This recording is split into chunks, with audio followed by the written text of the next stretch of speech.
Bem-vindos mais uma vez ao nosso Estúdio Providência Divina, um canal onde nós apresentamos aqui a Bíblia, a Palavra de Deus, para que possamos juntos meditar. E acredito que estamos indo já hoje para o nosso 10º vídeo, e cada vídeo nós trazemos aí um tema. E hoje o nosso tema é Medicina e Fé, ferramentas para o bem-estar do corpo. Vamos falar sobre a saúde masculina, mas vamos primeiramente trazer aqui um apanhado de maneiras de curas através da fé e da medicina antiga. Quais os remédios que eram usados? O que era usado quando não havia medicina moderna? A Bíblia vai nos trazer.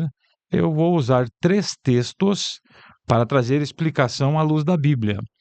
Posteriormente, como tanto eu quanto você que vai estar ouvindo e assistindo, você vai lembrar que nós vivemos em século XXI, tempo de robótica, tempo de cirurgias a laser, com robôs, medicamentos químicos, então nós temos um avanço muito grande. Mas vamos falar medicina e fé. Eu demorei muito a aprender sobre isso, porque quando me converti, quem começou a me ensinar tinha pouca instrução bíblica, ou seja, conhecia Deus, conhecia Jesus, conhecia o Espírito Santo, mas não era aprofundado na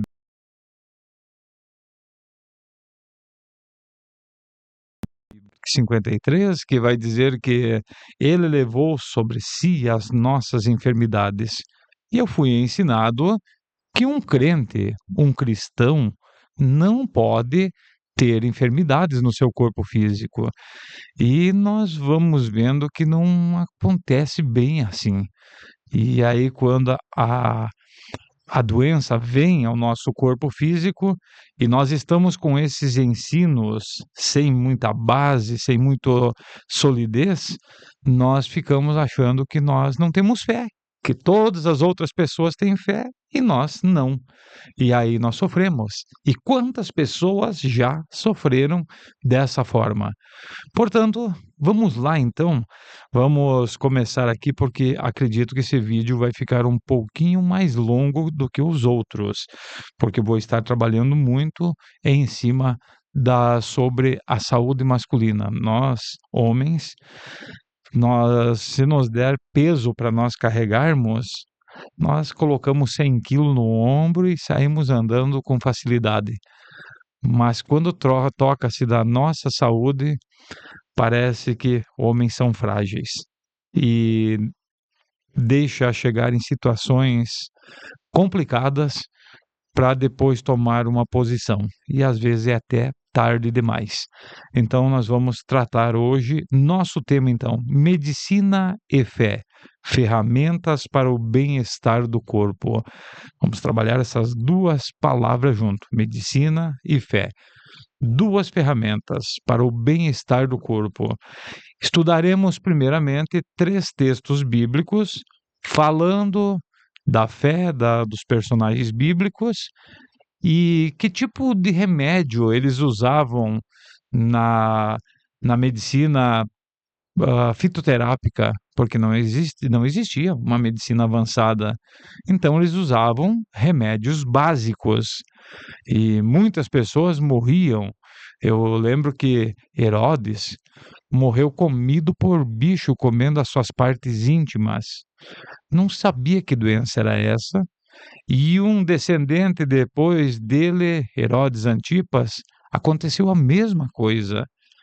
E eles tinham a medicina que nós temos para nós irmos nos tratando? Não, não tinham. Então, nós vamos nos ocupar aqui desse termo aí, medicina, e vamos nos ocupar também da palavra fé, para que essas 2 ferramentas andem junto conosco e não sejamos ludibriados por pessoas, às vezes, que até estão tentando explicar, fazer o bem por nós, mas não têm conhecimento suficiente para nos explicar, e alguns são mercenários da fé, levando muitos a pagarem por uma falsa cura que não existiu.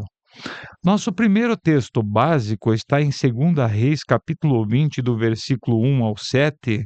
Então aqui nós vamos falar a fé de Ezequias e a medicina da época. Capítulo de número 20 de 2 Reis, versículo 1 ao 7, diz assim: Naqueles dias adoeceu Ezequias de morte, e o profeta Isaías, filho de Amós, veio a ele e lhe disse: Assim diz o Senhor, ordena a tua casa, porque morrerás e não viverás.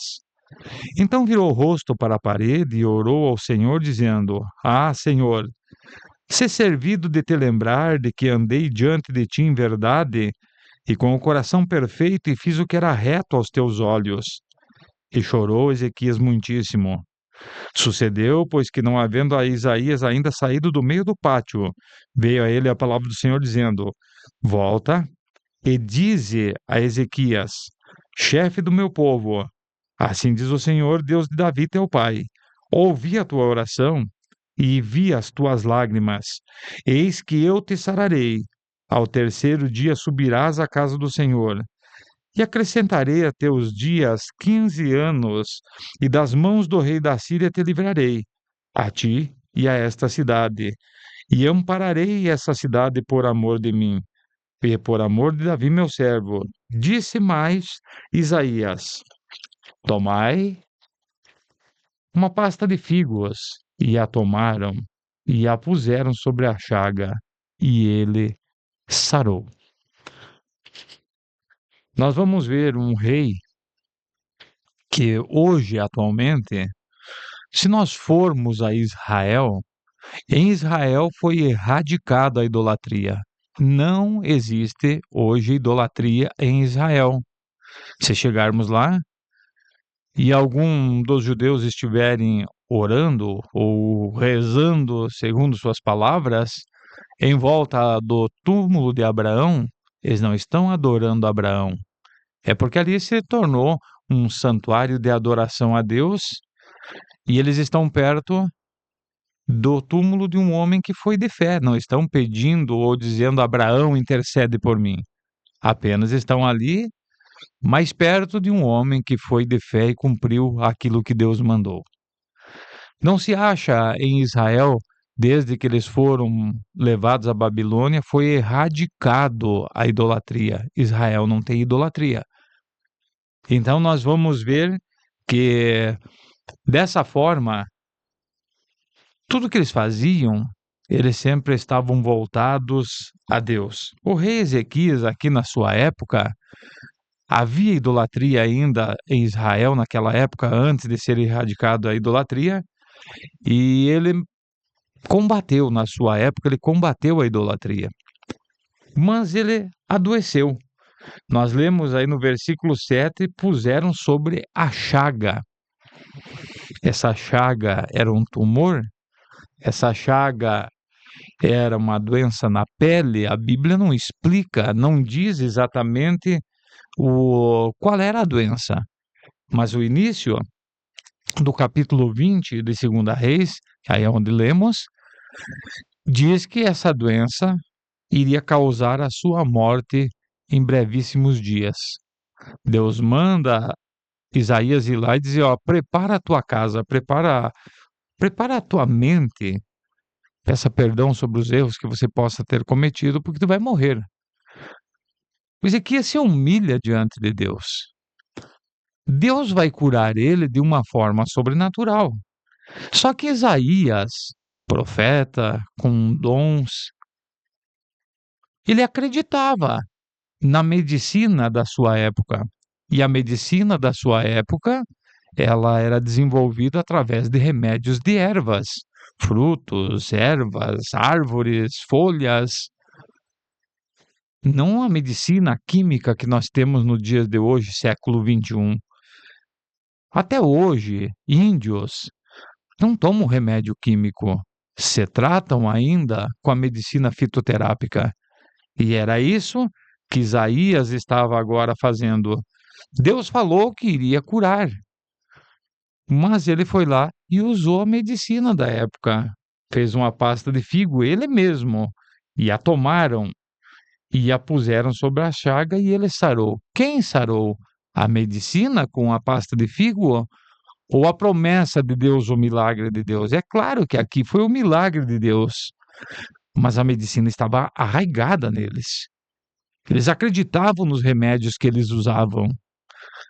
Por isso eu noto que durante esses 3.000 anos, onde nós temos a escrita bíblica, vai acompanhar sempre medicina e fé.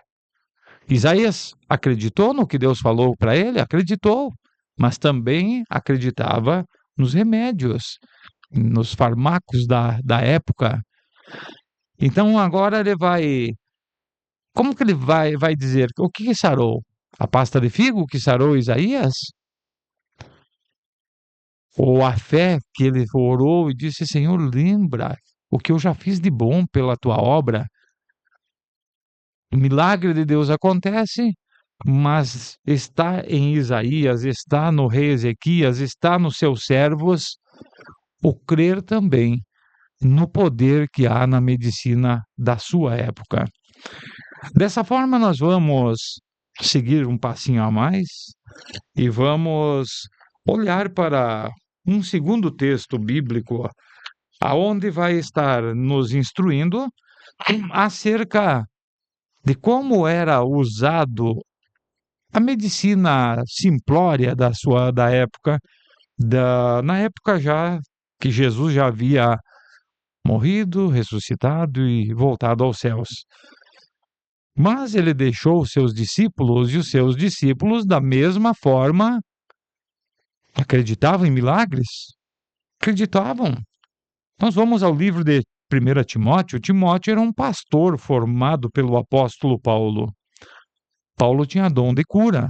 Orava, as pessoas ficavam curadas. Era tão forte esse dom que tinha pessoas que pegavam os aventais de Paulo para encostar nos enfermos e eles eram sarados, porque a unção era tão forte que estava até na sua roupa e as pessoas tinham fé que se encostassem na roupa seriam curados.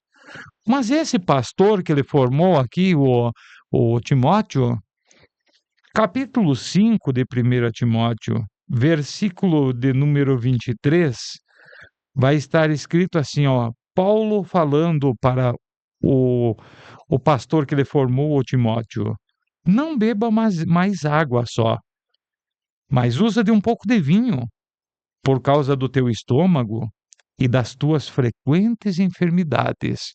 Aqui um pastor daquela época, pastor Timóteo, doente de várias frequentes enfermidades. Não diz que enfermidades.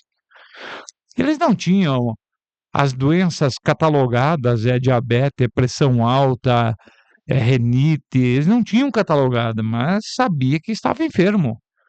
E por causa do estômago, tinha problemas no estômago, além de outras comorbidades. O apóstolo Paulo, em vez de orar por ele, agora vai ensinar remédio fitoterápico.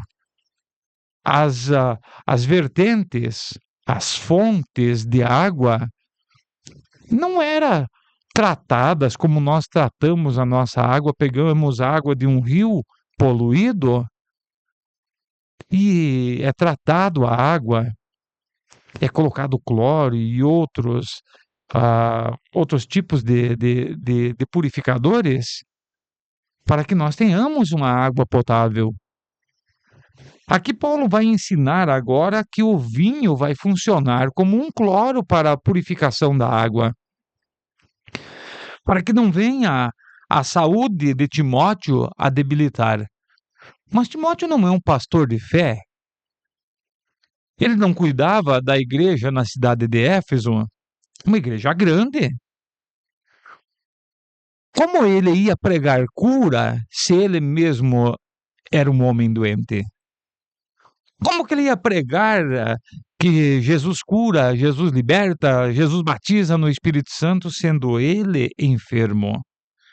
Então, o que a Bíblia nos mostra aqui, que não existe super pastor, não existe super-herói. Todos nós podemos em algum momento da nossa vida, nós podemos enfrentar certas situações. Mas como me ensinaram no passado, sou um homem de quase 30 anos de conversão. Me converti, me batizei no final do ano de 1996. Final desse ano, eu completo 30 anos de fé. 26 anos para 27 anos, realizando a obra de Deus incessantemente, dia e noite. Mas eu fui ensinado de que doença não poderia estar no meu corpo desde o início da minha conversão. Porque Isaías 53 diz que o Senhor levou as nossas enfermidades no madeiro. Mas essas enfermidades que estão ali, é uma figura de linguagem, levou as enfermidades, levou os pecados, que é uma enfermidade impregnada no corpo do ser humano. Mas aqui Paulo está falando de doenças no corpo físico de Timóteo. E ele manda, purifica a água com pouco de vinho. Seria a mesma coisa que dizer para nós no dia de hoje: vamos colocar cloro na água que nós bebemos para purificar essa água. Então aqui nós temos um segundo texto, e nesse segundo texto que lemos, nós vamos ver que no primeiro texto que nós lemos lá em 1 Reis 20, a medicina de Isaías era usar pasta de figo para cobrir a chaga, para curar. Mas só que ali Deus fez uma cura milagrosa, porque a pasta de figo, se um dia curasse, ia levar anos usando essa pasta como se fosse uma pomada. Pomada não cura da dia para a noite. Uma pomada tu tem que usar muitas vezes meses para você obter uma cura. E aqui, ali mostra que Deus fez uma cura milagrosa lá na vida do rei Ezequiel, mas eles estavam, a fé deles, eles tinham fé no Senhor, mas também eles tinham fé na medicina. Aqui mostra mais uma vez. E vamos a um terceiro texto. Nesse terceiro texto, que está em Tiago, capítulo de número 5, versículo de número 14, o irmão de Jesus que escreve esse livro, ele vai estar falando de vários assuntos, mas agora no versículo 14 ele diz: está alguém entre vós doente? Entre vós quem? Os cristãos. Está alguém entre vós doente? Chame os presbíteros da igreja. Quem eram os presbíteros? Do grego, no dialeto koiné, é presbútero, que quer dizer homem de cabelos brancos. Homens de cabelos brancos têm experiência, são experimentados na lida. E chame os presbíteros da igreja, e a Bíblia diz que o presbítero seja apto a ensinar. Mas esse presbítero fazia mais além de ensinar. Chame os presbíteros da igreja e orem sobre ele. Sobre quem? Sobre o enfermo. Orem sobre ele, impondo as mãos. Primeira parte do versículo. Ungindo com azeite em nome do Senhor. Esse ungindo com azeite, na nossa atualidade, tiramos fora do contexto isso aqui. Esse ungir com azeite, o azeite da oliva, ele era moído com uma pedra lá, uma moenda, e o primeiro óleo que saía, ele servia para ungir reis, profetas e demais obreiros, sacerdotes. Nós vamos ver no Salmo de número 133, onde diz assim, ó, é como óleo precioso que desce sobre a cabeça, sobre a barba de Arão e desce pela orla das suas vestes. Quer dizer, sacerdote sendo ungido com esse primeiro óleo da oliva. Mas aí depois o segundo óleo, ele era o óleo medicinal. Era guardado para que a pessoa que tivesse uma ferida, machucadura, era passado esse óleo, como também se fosse uma pomada, para que viesse a ser curado através daquele óleo. E o terceiro óleo, que era exprimido a última parte das azeitonas, lá do óleo de oliva, então era exprimido e era o óleo para fazer comida, o óleo comestível. Só que aqui nesse versículo, muitos entendem errado. Orem sobre ele, ungindo-o com azeite. Aí pastores e obreiros pegam o óleo, molham o dedo e colocam na testa da pessoa, mas não é isso esse ensino aqui. Esse ensino é orar sobre o enfermo. Isso se chama fé. E o nosso tema é fé e medicina. E a segunda parte é ungir com óleo, é passar como se fosse uma pomada aquele óleo aonde estava o ferimento. O presbítero tinha que fazer isso. Perguntar aonde estava doendo. Estou com dor no meu estômago. Então ergue a camisa aí, vamos passar óleo no teu estômago. Passava e colocava as mãos sobre a cabeça da pessoa e orava. Medicina e fé, que é o nosso tema, ferramentas para o bem-estar do corpo. Eles não tinham o que nós temos. Se eu estiver com dor no estômago, eu vou tomar um remédio químico, vou tomar sei lá, um paracetamol ou algo que for necessário para a dor passar. Eles não tinham esse tipo de remédio. Eles se viravam com a medicina que eles tinham na época.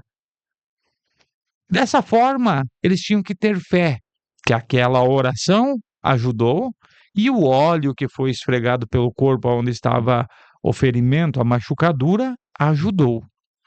Seria mais ou menos como eu receber um medicamento para algum tipo de ferida ou machucadura no meu corpo e eu tomar esse remédio, mas tendo fé que o Senhor vai me ajudar a sarar. Até aqui, trouxemos um breve ensino da palavra de Deus acerca de medicina e fé, medicina antiga. Mas eu expliquei lá no início que nós vamos falar acerca de saúde masculina. E lá no princípio também eu falei que eu aprendi com pessoas que não tinham conhecimento para me ensinar. Me ensinavam que um cristão não pode ficar enfermo. E o tempo todo me ensinaram, se qualquer enfermidade entrasse no meu corpo, Deus tinha, como se ele tivesse obrigação de me curar. E eu estou hoje, no momento que estou gravando esse vídeo, com 56 anos. Até os 53 anos, eu nunca tive uma cirurgia. Se tomei remédio para coisas que foram enfermidades passageiras, mas nunca tive uma enfermidade que me levasse a pensar, estou perto da morte. E eu lembro que no ano de 2000, quando começou a pandemia, eu tinha alguns sintomas na próstata. E esses sintomas incluía micção, ele incluía jato de urina fraco, incluía levantar várias vezes à noite para urinar, e eu procurei a medicina. Exames comprovaram que eu estava com hiperplasia benigna prostática. Eu não procurei o conhecimento dessa doença, o que poderia causar, se poderia avançar ou não, e tomei alguns remédios, mas remédios que apenas relaxavam a próstata, mas não traziam cura. Falta de conhecimento, falta de informação, e homens são assim, vai deixando. Vamos deixar para depois, preciso trabalhar. A minha mentalidade estava em trabalhar para o reino de Deus, instruir como um professor de teologia os meus alunos. Mas eu não cuidei de mim mesmo. Me faltou conhecimento para aplicar a mim mesmo, porque na minha cabeça havia uma lavagem cerebral de que crente não fica doente. E se houver uma doença, Deus cura no mesmo momento. Por isso, eu fui avançou a epidemia, E a minha situação foi se agravando. 3 anos sem retornar ao médico para saber como estava essa hiperplasia benigna prostática. Hiper quer dizer grande, prostática da próstata, então próstata grande. Uma próstata masculina, é claro que masculina, uma próstata não pode ter mais do que 23, 25 gramas, se passar disso é porque já está hiper. Benigna porque não era um câncer ainda, mas deveria ser observado com clareza, talvez com exames periódicos, ou de 2 em 2 meses, ou 3 em 3 meses, e eu não procurei ajuda. A vergonha, o tabu, ter que nunca havia ficado nu diante de pessoas na medicina, e todo esse mal, essa vergonha e tudo que passa na cabeça masculina, afinal de contas, quem vai me ouvir vai entender, e fui deixando.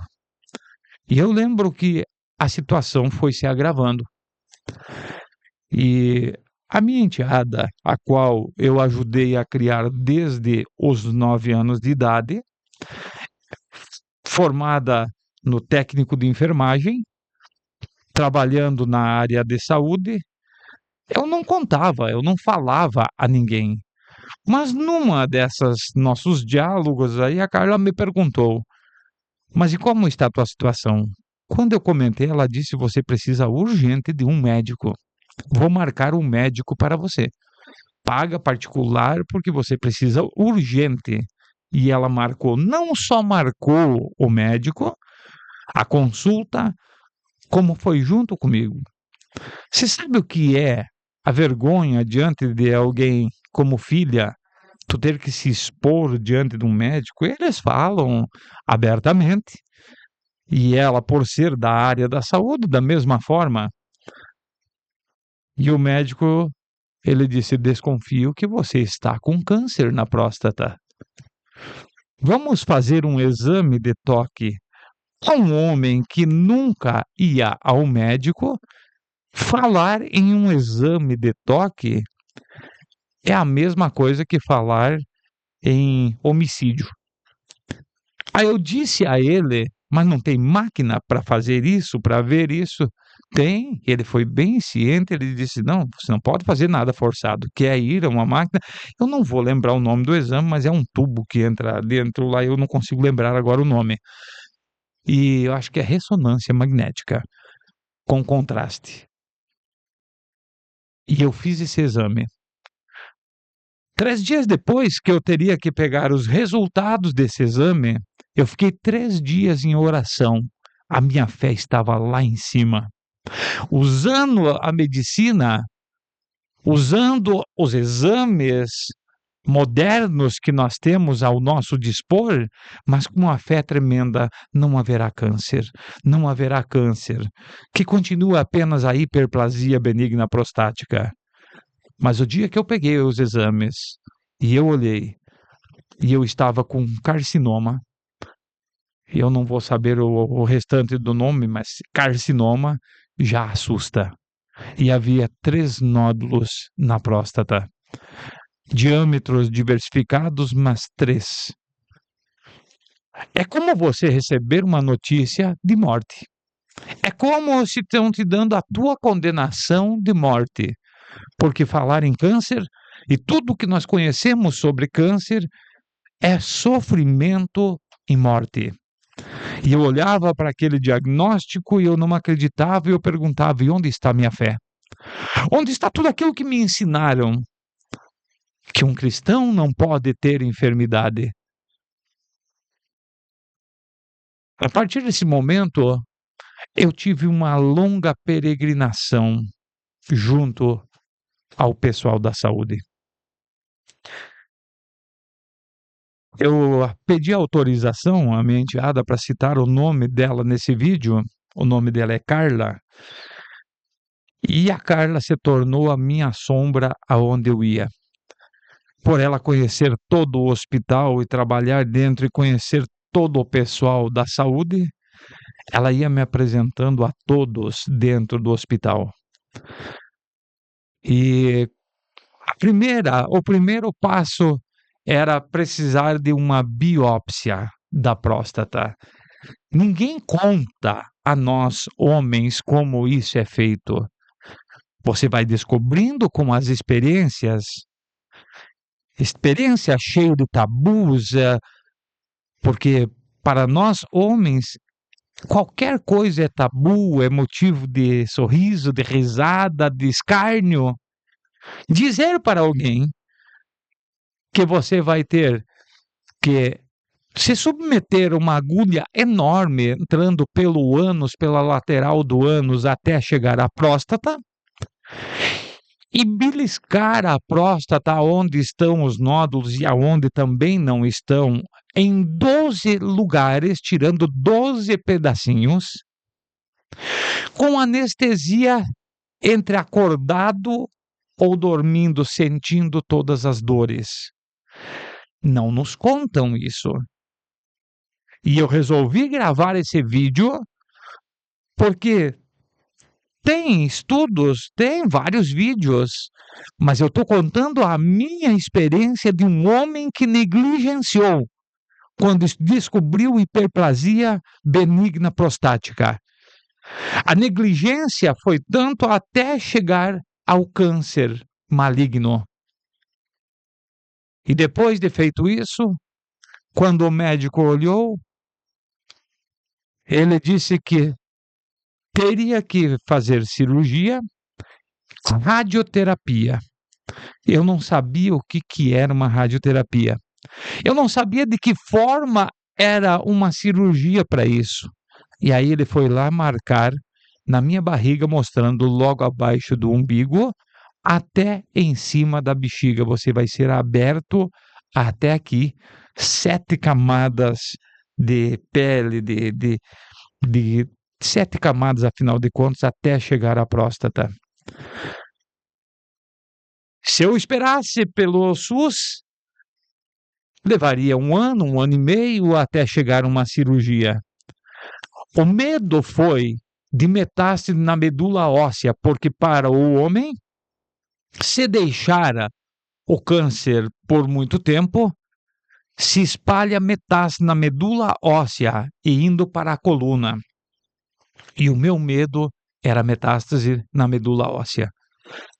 Eu possuía um pequeno terreno e eu coloquei à venda pelo valor da cirurgia particular. E um obreiro de nossa igreja, para me ajudar, porque ele não necessitava do terreno, ele adquiriu e me deu o preço à vista para mim me encaminhar para a cirurgia. O médico me explicou diversas situações, o que poderia acontecer comigo. Que poderia ficar impotente, que poderia perder libido, que poderia perder um monte de coisa, mas eu não estava escolhendo, eu quero ficar assim ou não. Eu estava lutando contra um inimigo e eu estava lutando com fé de que eu ia vencer esse inimigo, que eu ia vencer a morte, porque a maioria dos cânceres levam ao óbito.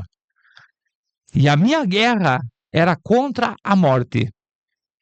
Não era contra os efeitos colaterais. Isso eu teria que aprender a adaptar-me. Mas não sabia eu que isso pode afetar o psicológico por causa da masculinidade.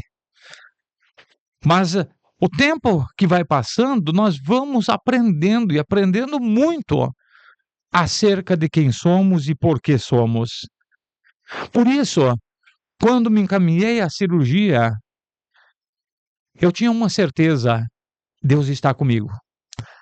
Eu tinha uma alegria, eu tinha ansiedade e medo. 3 coisas junto comigo quando cheguei, acompanhado pela minha esposa, acompanhado pela Carla, e quando fui colocado na maca para o bloco cirúrgico,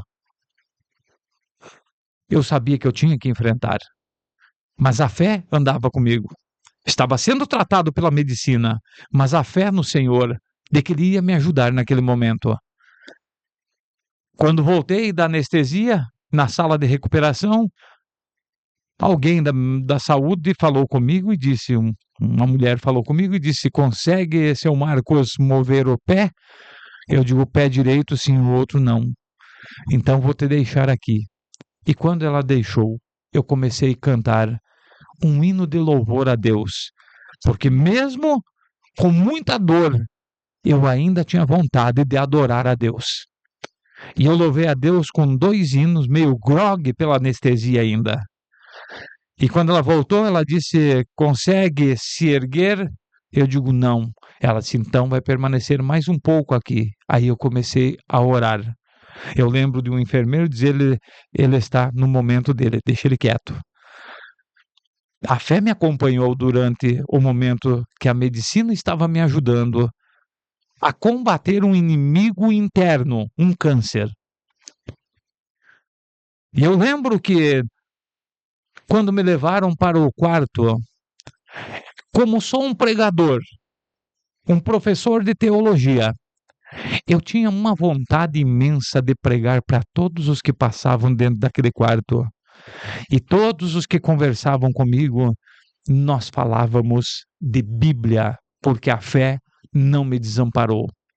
Estava precisando da medicina, mas a fé me acompanhando, porque muitas pessoas, quando estávamos falando sobre Bíblia, corriam lágrimas, porque a unção de Deus estava ali, mesmo estando enfermo em cima daquela cama. Eu lembro de enfermeiras que às vezes era lá 2 horas da manhã e minha esposa dormindo, ela disse, você está falando 24 horas com o pessoal. A vontade de falar sobre a fé na salvação. A fé naquele que cuida de nós nos momentos mais tristes da nossa vida. Não importa o que ia acontecer, a fé me acompanhava. Retornei ao meu lar com uma sonda e essa sonda complicou e eu criei estenose uretral. De fechar, de não conseguir urinar e ter que fazer dilatação uretral de 15 em 15 dias. Com o tempo, consolidou e hoje ainda preciso, mas talvez de 3 em 3 meses. Porque tudo o que esse câncer trouxe foi estragos, mas a fé não morreu. A fé de dizer que o Senhor continua ao nosso lado nos momentos doloridos da nossa vida. A medicina estava ao meu lado. Eu fui amparado de uma forma assim, ó, com carinho e com amor por todo o pessoal da saúde. Não teve um que foi rude, bruto, ou me disse palavras, nada. Todos têm uma vocação, assim como eu tenho uma vocação para a linha do ensino bíblico, trabalhando a fé das pessoas, eles trabalham a saúde física e ajudam também na parte da fé, porque muitos têm que aconselhar o enfermo que está fragilizado em cima da cama e a medicina, o pessoal da saúde, ajuda nisso. Eu tive muita experiência com o povo da saúde. E eu lembro que 21 dias e eu já estava em sala de aula lecionando teologia mais uma vez. Porque mesmo arcado ainda de dor, mas eu queria estar lá para lecionar. Dizer que Jesus continua o mesmo, continua cuidando de nós, e que as dores que ele sofreu foram muito maiores do que uma cirurgia contra câncer. Em cada momento surgia uma nova situação. Nada para melhora, mas sempre uma situação difícil. Fui encaminhado para a radioterapia. As 35 radioterapia. E a Carla me levando e me ensinando passo a passo por dentro daquele hospital. Eu aprendi a andar em cada corredor segundo a orientação dela. Não estava fazendo apenas um trabalho de uma enfermeira. Estava fazendo o trabalho como uma filha. E isso me ajudou muito para que eu pudesse me locomover. E cada notícia que vinha era ruim. E quando estava realizando as radioterapia, eu comecei a ter ameaças de desmaio. Eu tive dias difíceis. Um homem carnívoro, eu gostava de comer churrasco. Eu não consegui mais comer carne. E eu comecei a ter surto psicótico quando via carne na minha frente.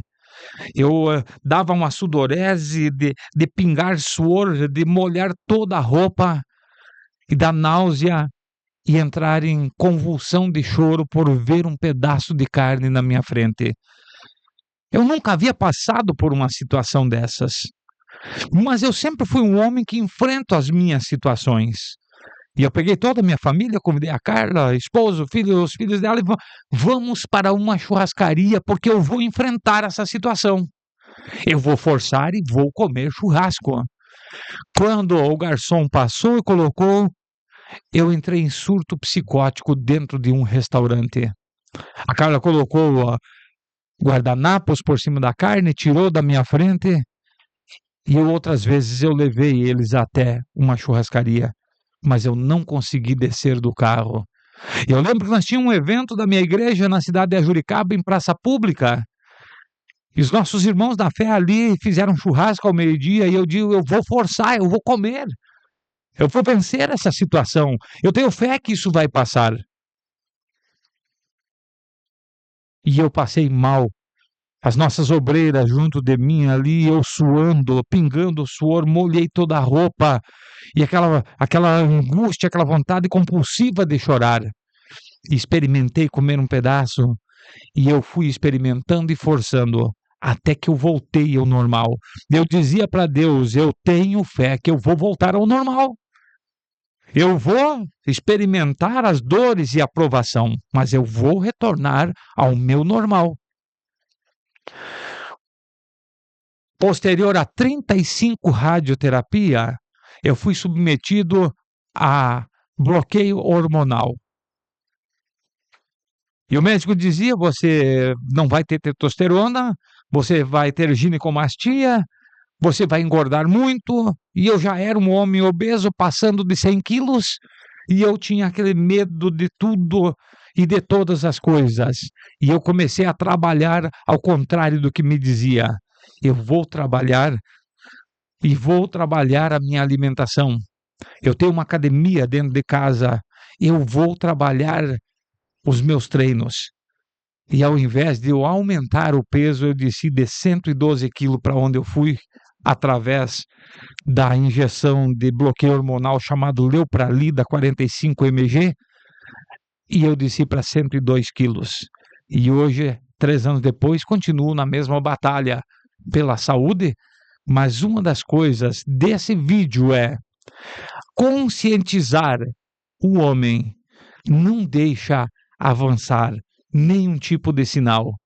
Procure ajuda da medicina antes de estar com câncer. Procure alguém que possa te ajudar. Eu tive a ajuda de diversas pessoas. Continuo pregando, continuo o mesmo pregador, o mesmo professor de teologia. Eu continuo fazendo aquilo que tem que ser feito. Nosso diálogo com o médico que me ajuda até o dia de hoje, nós falamos de fé, nós falamos de Bíblia, mas nós falamos que a medicina está à disposição do ser humano desde 3.000 anos atrás, quando ainda usava uma pasta de figo. A medicina está à disposição de todos aqueles até de 2.000 anos atrás, quando em vez de cloro na água, se usava um pouco de vinho. A medicina estava na época dos discípulos de Jesus. Oravam por imposição de mãos, mas pegavam óleo de oliva e passavam aonde estava a enfermidade para sarar. Nos dias de hoje, continuo trabalhando a fé, crendo em curas milagrosas, sim, mas se for preciso, usando medicamentos da nossa era do século XXI. Trago esse vídeo como informativo. Eu disse ao meu neto aqui, que é o meu que faz a filmagem, meu sonoplasta, nós costumamos gravar vídeo de 25 minutos, 28 minutos, eu digo, aguenta firme aí, que hoje vai de 45 minutos a 50 minutos, e acredito que bati já 45 minutos aqui. Ele está sinalizando para mim que sim. Espero estar ajudando a você, homem que está me ouvindo. Não espere muito, porque a partir dos 40 anos, qualquer homem precisa estar fazendo exames preventivos o tempo todo, segundo a orientação médica de quanto em quanto tempo você tem que fazer exame preventivo, para não chegar à situação em que cheguei.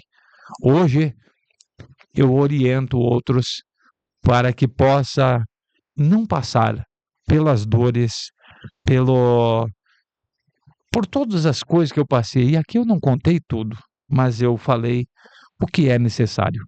Espero estar ajudando com esse vídeo, trabalhando a fé e trabalhando a razão, porque Deus nos deu a razão, precisamos usar ela, porque eu fui ensinado que crente não ficava doente, e isso é uma má interpretação bíblica, porque desde o passado se usava medicina, pasta de figo, vinho, óleo de oliva, tudo era medicamento para aquelas pessoas que não têm o privilégio que nós temos hoje. Fique com Deus e faz o seguinte, compartilhe esse vídeo com o máximo de homens acima de 40 anos que você conhece. Eu estou me expondo, porque isso nenhum homem quer se expor a sua masculinidade, mas para ajudar a muitos homens, gravei esse vídeo. Então, faça a tua parte. Compartilhe. Mande para o máximo de homens acima de 40 anos. Diga a eles, escute, te previna. Esse exame periódico. Porque a dor e o sofrimento de ficar com uma incontinência urinária, de ter que trabalhar o fortalecimento da parede pélvica todos os dias para não ter uma incontinência urinária muito forte. Todos o que ficou de sequelas, mas ainda assim, com a fé em alta, dizendo: Jesus é bom, Jesus salva a nossa alma. Fiquem com Deus e que possa ajudar muito esse vídeo.